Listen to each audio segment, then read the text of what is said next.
Mila dari Purbalingga. Assalamualaikum warahmatullahi wabarakatuh. Waalaikumsalam warahmatullahi wabarakatuh.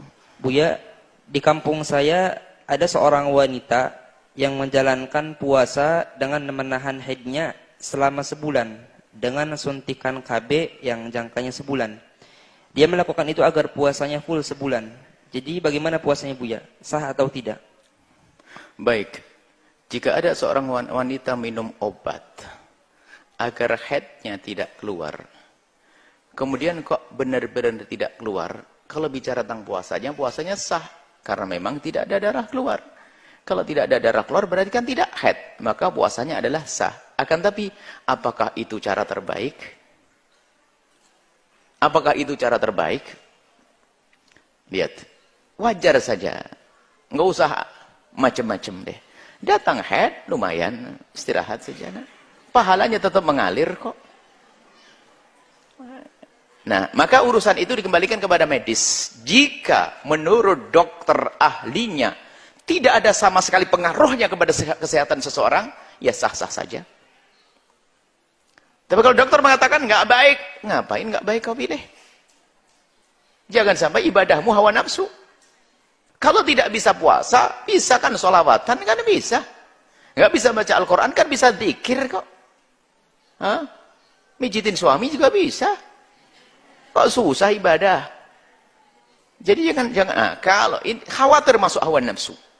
Minum obat. Baik. Jadi kalau bicara sahnya puasa memang sah, akan tapi bukan itu cara yang terbaik. Biasa saja, karena ketahuilah diberi oleh Allah haid itu adalah untuk membersihkan yang ada dalam diri perempuan itu sendiri. Itu adalah untuk membersihkan, untuk kesehatan, tandanya sehat. Ya kan?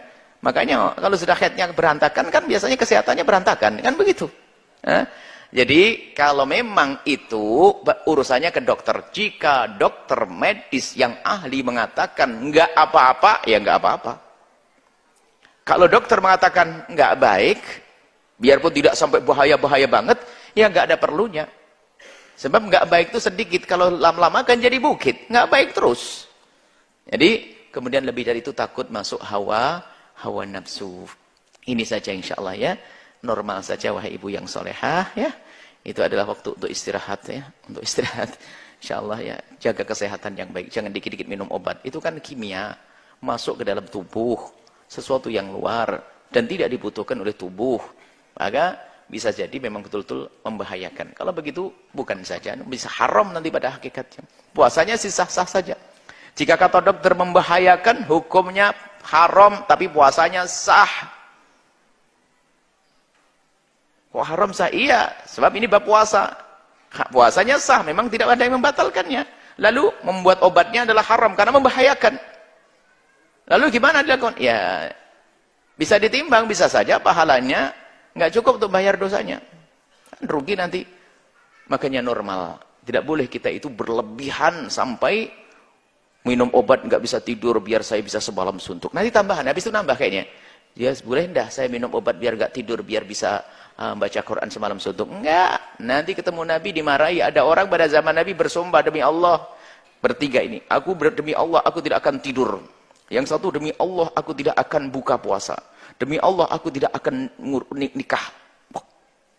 Nggak mau dengan perempuan biar ibadahnya banyak. Yang satu nggak mau buka puasa, pengen puasa terus. Yang satu nggak mau tidur malam. Pengen bisa tahajud karena melihat Nabi pahalanya baik. Apa kita di hadapan Allah? Dibanding Nabi sangat kecil. Nabi sudah Nabi, ibadahnya kuat. Aduh, malu kita di hadapan Allah. Sudahlah, aku berjanji, aku tidak akan tidur setiap malam. Yang satu lagi, ya demi Allah, aku tidak akan menikah.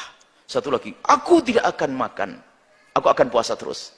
Kedengaran Nabi, langsung Nabi marah. Ente ini kayak lebih bagus dari aneh, Aku paling takwanya di antara kalian. Akan tapi aku atazawwajun nisa. Aku juga nikah dengan perempuan. Aku tidur dan juga aku bangun.